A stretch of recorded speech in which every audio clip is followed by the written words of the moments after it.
Trump says U.S. trade deal with China may have to wait until after 2020 election.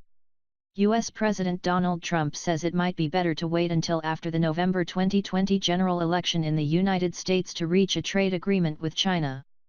In some ways, I like the idea of waiting until after the election for the China deal, but they want to make a deal now and we will see whether or not the deal is going to be right, Trump told reporters in London on Tuesday. I have no deadline, no.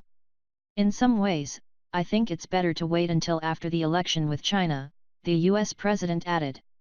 The United States and China have yet to sign the so-called Phase 1 agreement announced in October to de-escalate the ongoing trade war that has been hurting the economies of both countries. The trade row between the world's two biggest economies has been going on for over a year, resulting in multiple rounds of tit-for-tat tariffs and restrictions.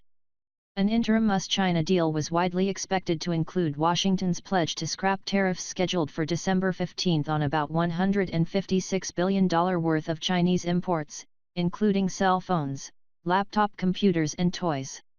However, on Tuesday the U.S. president sought to put pressure on Beijing.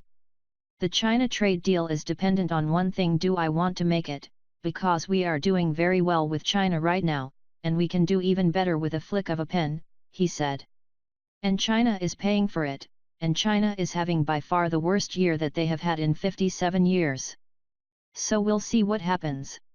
Washington and Beijing have been exchanging tariff hikes on billions of dollars worth of each other's goods.